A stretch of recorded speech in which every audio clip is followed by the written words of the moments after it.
एक मशहूर फिल्म का डायलॉग है, इस दुनिया में सबसे बड़ा योद्धा मां होती है। बात सच भी लगती है। एक मां ही होती है जो सारी दुनिया से लड़कर भी अपने बच्चों की हिफाजत करती है और अपने बच्चों के लिए वो सब कुछ करती है जो कोई दूसरा नहीं कर सकता। लेकिन क्या हर मां ऐसी ही होती है? शायद आपका जवाब हां में होगा। लेकिन हमारा दावा है कि जब आप इस वीडियो को आखिर तक देख लेंगे तो आपका विचार बदल जाएगा। आज की कहानी जितनी दुखद है उतनी ही भयावह और उससे कहीं ज्यादा डरावनी है। आज की कहानी एक मां की क्रूरता की हदों को पार करने की है। दुनिया इस केस को मिशेल ब्लेयर्स हाउस ऑफ हॉरर के नाम से जानती है। सच्चाई जानकर हर किसी के होश उड़ गए थे। आप भी दंग रह जाएंगे। तो आखिर क्या है इस होश उड़ा देने वाले हाउस ऑफ हॉरर की पूरी कहानी? जानने के लिए वीडियो में आखिर तक बने रहें। आज से पहले आपने इतनी भयानक घटना ना कहीं देखी होगी और ना सुनी होगी। वीडियो में आगे बढ़ने से पहले क्राइम की कहानी चैनल को सब्सक्राइब कर लेटेस्ट वीडियो की जानकारी के लिए बेल आइकन जरूर दबा दें। दोस्तों, ये पूरी कहानी अमेरिका के मिशिगन स्टेट के सबसे बड़े शहर डेट्रॉइट की है। इसी शहर के पूर्वी हिस्से में मिशेल ब्लेयर नाम की एक महिला रहती थी। इस महिला के 4 बच्चे थे। पति से किसी बात को लेकर झगड़ा हो चुका था, इसलिए ये महिला पति से अलग अपने 4 बच्चों के साथ इसी शहर में एक किराए के बड़े से घर में रहती थी। मिशेल ब्लेयर पहले जॉब करके घर का किराया चुकाने के साथ साथ बच्चों की स्कूल फीस और घर का खर्चा भी चलाती थी। मगर एक समय बाद उसकी जॉब छूट जाती है, मगर खर्चा बढ़ता ही जाता है। इस कारण कुछ समय तक तो दोस्तों तथा कुछ रिश्तेदारों से कर्ज लेकर अपना खर्चा चलाती रहती है, मगर रिश्तेदार भी कब तक कर्ज देते, वो मना करना शुरू कर देते हैं। इसका नतीजा होता है कि मिशेल ब्लेयर समय पर घर का किराया देने में नाकाम हो जाती है। हालात ये हो जाते हैं कि महीना दर महीना बीतता जाता है, मगर वो किराया नहीं चुका पाती है। मिशेल ब्लेयर अपने बच्चों का नाम भी स्कूल से ये कहते हुए कटवा लेती है कि मैं अब उन्हें खुद ही घर पर पढ़ाऊंगी। इधर जब मिशेल ब्लेयर पर घर का लगभग 2 लाख रुपया रेंट बाकी हो जाता है तो घर का मालिक उनसे घर खाली करने के लिए कहता है। मकान मालिक के कहने के बाद भी कई महीने बीत जाते हैं, मगर मिशेल ब्लेयर ना तो घर का किराया दे पाती हैं और ना ही घर खाली करती हैं। अंत में मकान मालिक कोर्ट की शरण में चला जाता है। पूरी सुनवाई के बाद 36th डिस्ट्रिक्ट कोर्ट द्वारा अंतिम बार मिशेल ब्लेयर को घर खाली करने का नोटिस दिया जाता है, मगर वो घर खाली नहीं करती हैं। अंत में कोर्ट द्वारा ही घर खाली करवाने के लिए एक टीम भेजी जाती है। मिशेल ब्लेयर के घर ये टीम 24 मार्च 2015 की सुबह सुबह आती है। उस समय मिशेल ब्लेयर बच्चों समेत कहीं बाहर गई हुई थी। घर खाली कराने आए वर्कर्स कई बार घर के दरवाजे पर दस्तक देते हैं, मगर कोई जवाब नहीं देता है। अंत में ये लोग स्पेयर की से दरवाजा खोलकर घर के अंदर चले जाते हैं और घर खाली करने की प्रक्रिया शुरू कर देते हैं। पहले ये लोग घर के फर्नीचर और दूसरे सामान को घर के बाहर निकालते हैं। सामान खाली करते हुए जब ये लोग लिविंग रूम में रखे हुए एक फ्रीजर को उठाने की कोशिश करते हैं तो ये फ्रीजर उन्हें सामान्य से कहीं अधिक भारी लगता है। इस कारण कुछ मजदूर फ्रीजर को खोलकर देखते हैं तो उन्हें नजर आता है कि फ्रीजर पूरी तरीके से बर्फ से भरा हुआ है। अब ये लोग कोशिश करते हैं कि बर्फ को किसी तरीके से वहां से निकाल दिया जाए तो फ्रिज थोड़ा हल्का हो जाएगा और फिर उसे हटाना आसान हो जाएगा। इसलिए ये लोग फ्रिज को बंद कर उसमें से बर्फ निकालना शुरू कर देते हैं। अभी इन लोगों ने बर्फ की थोड़ी सी परत ही हटाई थी कि उन्हें बर्फ के नीचे एक बड़ी सी प्लास्टिक बैग दिखाई देती है। अब जल्दी से ये लोग बर्फ हटाकर उस प्लास्टिक बैग को वहां से निकालकर उसे खोलते हैं। प्लास्टिक बैग खोलते ही वहां मौजूद हर शख्स के पैरों तले जमीन खिसक जाती है। प्लास्टिक बैग में एक लड़की का शव था। तुरंत पुलिस को फोन किया जाता है। पुलिस वाले आकर उस शव को अपने कब्जे में ले लेते हैं। इसके अलावा पुलिस की टीम उस फ्रिज के पास भी जांच करने के लिए आती है। जब फ्रिज को और खाली कर दिया जाता है तो उन्हें फ्रिज के तल में एक और शव दिखाई देता है। यह शव एक लड़के का था। 2 शवों को देखकर हर किसी के होश उड़ जाते हैं। पुलिस वाले अब इस घर में रह रही महिला मिशेल ब्लेयर की तलाश में लग जाती है। मिशेल ब्लेयर के कुछ पड़ोसी उन संभावित जगहों के बारे में बताते हैं जहां अक्सर मिशेल ब्लेयर जाया करती थी। पड़ोसियों की निशानदेही पर पुलिस की टीम उन जगहों पर ताबड़तोड़ छापेमारी करती है और कुछ ही घंटों की मेहनत के बाद मिशेल ब्लेयर को अपने कब्जे में ले लेती है। जब मिशेल ब्लेयर को पुलिस ने गिरफ्तार किया था तब वो अपने 2 ही बच्चों के साथ थी, जबकि उसके कुल 4 बच्चे थे। बाकी के 2 बच्चों के बारे में पूछे जाने पर मिशेल ब्लेयर कोई सटीक जवाब नहीं दे पाती हैं। इसी के बाद पुलिस वाले मिशेल ब्लेयर को लेकर घर के अंदर फ्रीजर के पास आते हैं और फिर फ्रिज से बरामद किए गए 2 शव के बारे में पूछते हैं। यहां पर भी मिशेल ब्लेयर कोई ठोस जवाब नहीं दे पाती हैं और बस पुलिस वालों से कहती हैं, आई एम सॉरी। जब मिशेल ब्लेयर कोई ढंग का जवाब नहीं देती हैं, तो पुलिस वाले उसे गिरफ्तार करके अपने साथ ले जाते हैं। अब पुलिस कस्टडी में मिशेल ब्लेयर से पूछताछ का सिलसिला शुरू होता है। इस पूछताछ में जो खुलासा होता है, उसे सुनकर हर किसी के पैरों तले जमीन खिसक जाती है। मिशेल ब्लेयर द्वारा किए गए खुलासे के मुताबिक 2012 के अगस्त महीने में एक दिन वो काम से वापस आती हैं, तो देखती हैं कि उसका सबसे छोटा बेटा मैथ्यू एक प्लास्टिक की डॉल के साथ कुछ एक्टिविटी कर रहा है। ये देखते ही मिशेल ब्लेयर मैथ्यू से पूछती हैं कि तुम ये क्या कर रहे हो, ये तुमने कहां से सीखा, क्या कोई तुम्हारे साथ ऐसा करता है? जवाब में मैथ्यू कहता है कि हां, स्टीफन हमारे साथ ये हमेशा करता है। स्टीफन कोई और नहीं बल्कि मिशेल ब्लेयर का बड़ा बेटा था। इतना सुनते ही मिशेल ब्लेयर गुस्से से आग बबूला हो जाती है और भागते हुए घर के 2nd फ्लोर पर जाती है, जहां उस समय स्टीफन अपने कमरे में था। वो कमरे में जाते ही स्टीफन से पूछती है कि क्या तुमने अपने भाई मैथ्यू के साथ ऐसा किया है? स्टीफन डरते हुए कहता है, यस। स्टीफन के यस कहते ही मिशेल ब्लेयर एक जोरदार पंच उसके चेहरे पर मारती हैं और इसके बाद तो बस स्टीफन पर लात घूसों की बरसात ही हो जाती है। मारते मारते जब स्टीफन नीचे गिर जाता है, तो मिशेल ब्लेयर पास में ही रखा हुआ एक प्लास्टिक का बड़ा सा थैला उसके चेहरे पर लपेट देती हैं और मारना जारी रखती हैं। स्टीफन को वो तब तक मारती हैं जब तक कि वो पूरी तरीके से बेहोश नहीं हो जाता है। जब कुछ घंटों बाद स्टीफन को होश आता है, तो एक बार फिर से मिशेल ब्लेयर उसे मारती हैं और इस बार खौलता हुआ पानी उसके प्राइवेट पार्ट्स पर डाल देती हैं। इस कारण उसके प्राइवेट पार्ट्स के आसपास की स्किन गलकर गिरना शुरू हो जाती है।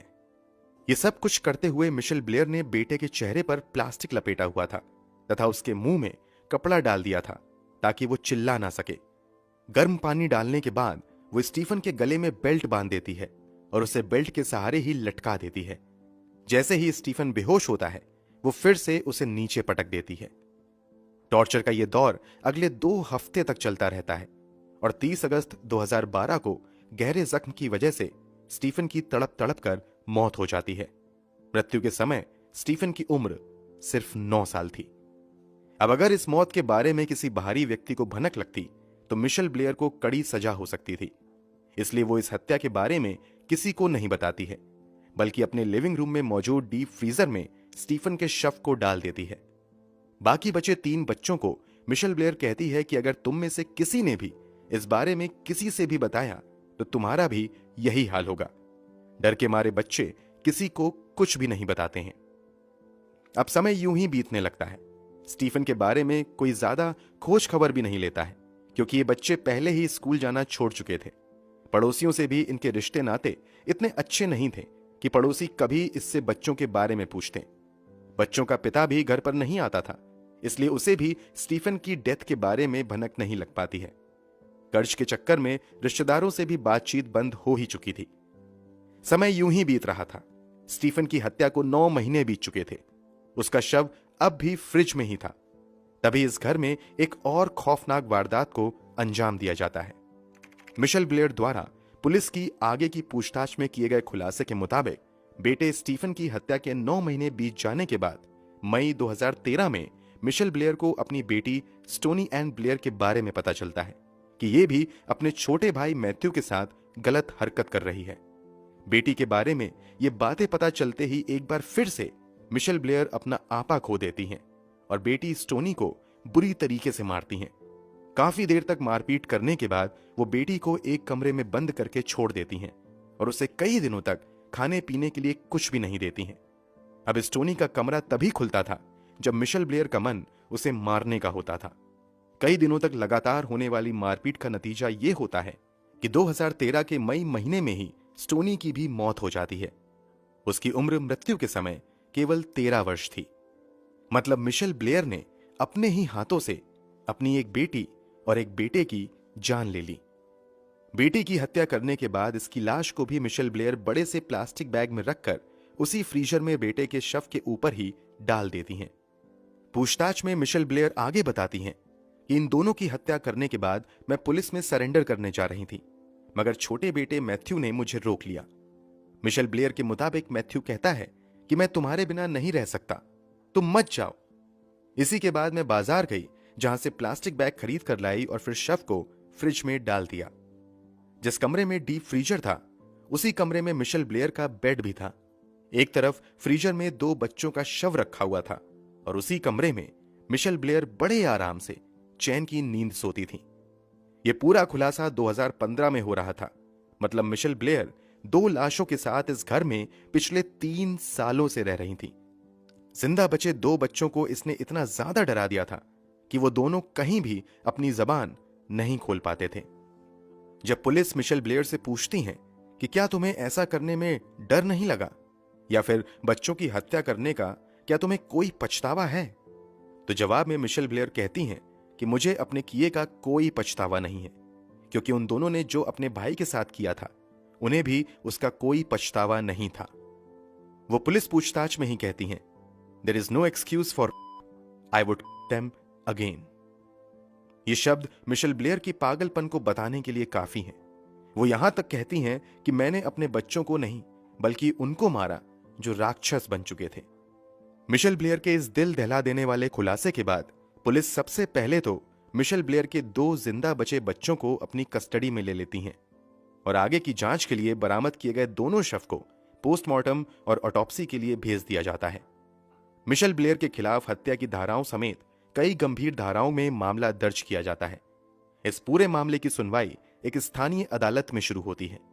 शुरुआती सुनवाई में ही जिंदा बचे दोनों बच्चों का पेरेंटिंग राइट मिशेल ब्लेयर से छीन लिया जाता है तथा उन दोनों बच्चों को चाइल्ड प्रोटेक्टिव सर्विस को दे दिया जाता है, जहां से उन दोनों बच्चों को कोई भी अडॉप्ट कर सकता था।